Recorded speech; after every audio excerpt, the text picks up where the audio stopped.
Assalamualaikum warahmatullahi wabarakatuh. Alhamdulillah kita bertemu lagi hari ini bersama Ibu Rauda. Jadi materi kita hari ini adalah menghindari akhlak mazmumah dan membiasakan akhlak mahmudah agar hidup lebih nyaman dan berkah.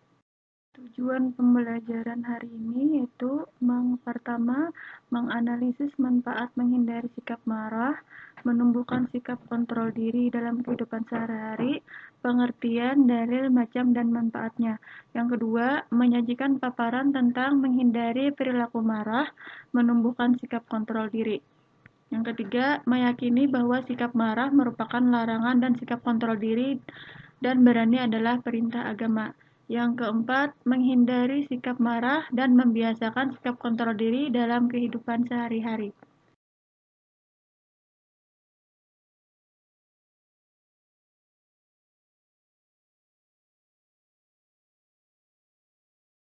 Pertama adalah akhlak mazmumah, yaitu ghadab atau temperamental.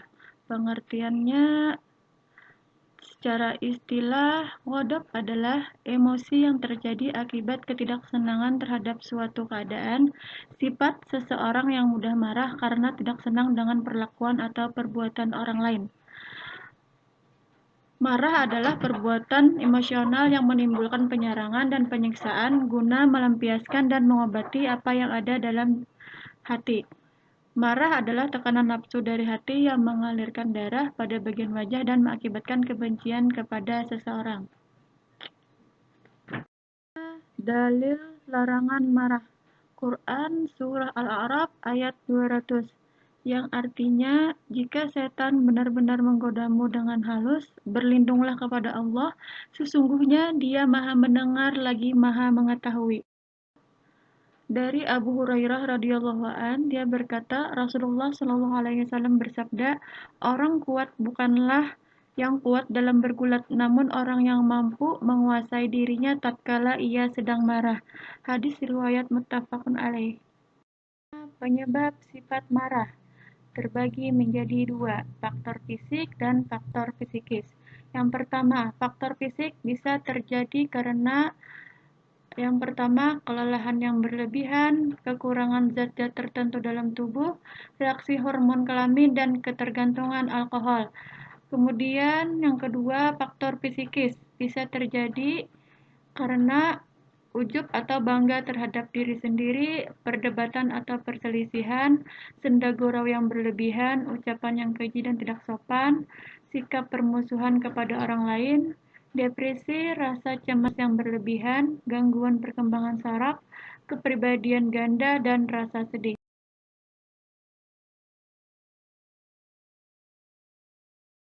Menghindari sikap marah atau ghadab. Yang pertama, membaca kalimat isti'azah atau ta'awuz. Yang kedua, berwudu. Yang ketiga, mengubah posisi tatkala marah, misalkan lagi berdiri, kemudian dia duduk. Yang keempat, memperbanyak berzikir kepada Allah Subhanahu wa taala. Yang kelima, memperbanyak sholat sunnah. Yang keenam, diam dan menjaga ucapan. Selanjutnya, manfaat menghindari sikap marah atau ghadab. Yang pertama, dapat menumbuhkan kekuatan jiwa dan berpikir jernih.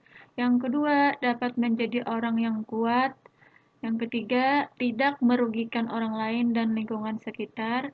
Yang keempat, Allah Subhanahu wa taala memberikan hadiah surga. Yang kelima, menghindari kebencian dan permusuhan. Yang keenam, membawa kebahagiaan, dan yang terakhir, mendapatkan pahala yang besar dari Allah Subhanahu wa taala. Pembahasan kita yang kedua adalah mujahadah an-nafs, menumbuhkan sikap kontrol diri. Apa itu mujahadah an-nafs? Jadi mujahadah an-nafs itu terdiri dari dua kata. Mujahadah artinya bersungguh-sungguh dan an-nafs artinya jiwa, nafsu atau diri. Secara istilah, mujahadah an-nafs adalah upaya sungguh-sungguh untuk mengendalikan diri atau menahan nafsu yang melanggar hukum-hukum Allah Subhanahu wa taala. Apa itu kontrol diri atau mujahadah an-nafs? Jadi kontrol diri atau mujahadah an-nafs adalah kemampuan untuk menyusun, membimbing, mengatur, dan mengarahkan perilaku seseorang menjadi lebih positif, kemudian menahan tingkah laku yang dapat merugikan diri sendiri dan orang lain. Karena orang yang memiliki kontrol diri yang baik cenderung akan patuh dan mengikuti peraturan yang ada dimanapun ia berada, serta mampu menekan atau menahan tingkah laku yang bersifat impulsif atau sekehendak hatinya.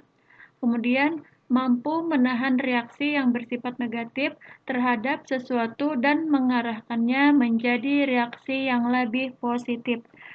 Terakhir, keinginan mengontrol diri sendiri dengan menempatkan diri pada posisi terbaik, yaitu mengerti apa yang baik dan buruk yang harus dikerjakan atau harus ditinggalkan. Dalil tentang perintah mujahadah an-nafs atau kontrol diri. Quran Surah Ali Imran ayat 133 sampai 134 yang artinya bersegeralah menuju ampunan dari Tuhanmu dan surga yang luasnya seperti langit dan bumi yang disediakan bagi orang-orang yang bertakwa, yaitu orang-orang yang selalu berinfak, baik di waktu lapang maupun sempit, orang-orang yang mengendalikan kemurkaannya, dan orang-orang yang memaafkan kesalahan orang lain. Allah mencintai orang-orang yang berbuat kebaikan.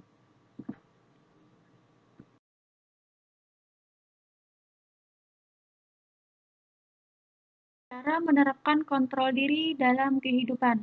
Yang pertama, memikirkan risiko dan akibat dari setiap perbuatan. Yang kedua, bersabar dan tidak tergesa-gesa dalam mengambil keputusan. Yang ketiga, memperbanyak zikir kepada Allah Subhanahu wa taala. Yang keempat, berdoa memohon perlindungan kepada Allah Subhanahu wa taala. Yang kelima, meyakini bahwa kemuliaan manusia karena memiliki akhlakul karimah. Yang keenam, meyakini bahwa kontrol diri bagian dari akhlakul karimah yang menjadikannya terhormat. Yang ketujuh, berteman dengan orang-orang yang soleh. Kedelapan, berlatih bersikap kontrol diri secara terus-menerus. Adapun ciri-ciri seseorang yang memiliki kontrol diri. Yang pertama, memiliki sikap sabar dalam menghadapi sesuatu yang tidak diinginkan atau tidak disukai. Yang kedua, tidak mudah tersinggung dan emosi atas sesuatu yang dialami.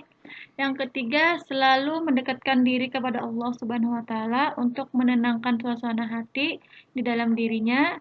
Yang keempat, selalu mempertimbangkan tindakan yang akan dilakukannya. Pentingnya kontrol diri dalam kehidupan. Yang pertama, menjaga kehormatan diri. Yang kedua, terhindar dari perilaku yang dapat merugikan orang lain. Yang ketiga, menyelesaikan segala persoalan dengan pikiran yang jernih. Yang keempat, menjadi inspirasi dan teladan bagi orang lain. Konkret pengandilan diri atau kontrol diri. Yang pertama, dalam lingkungan keluarga bisa diterapkan dengan melakukan pengembangan pola hidup sederhana, menghindari sifat tabdzir atau boros dan israf atau berlebih-lebihan. Yang kedua, tidak menciptakan keributan dan pertengkaran dalam keluarga sehingga mengganggu ketentraman anggota keluarga yang lain. Yang ketiga, patuh pada nasihat dan perintah orang tua, terutama yang berhubungan dengan perintah agama. Contoh dalam masyarakat. Yang pertama, menghindari konflik, menebarkan ukhuwah dan silaturahmi dengan orang lain. Yang kedua, menghargai perbedaan, toleran, serta menghormati orang lain.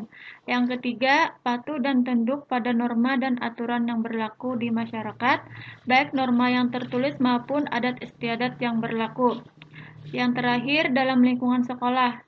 Contohnya disiplin, patuh, dan taat pada aturan serta tata tertib sekolah. Yang kedua, menghormati guru dan karyawan sekolah, serta menghargai teman. Yang ketiga, menjaga perilaku hidup sederhana, tidak sombong, dan tidak gengsi dengan kehidupan dan kondisi serta kemampuan sendiri.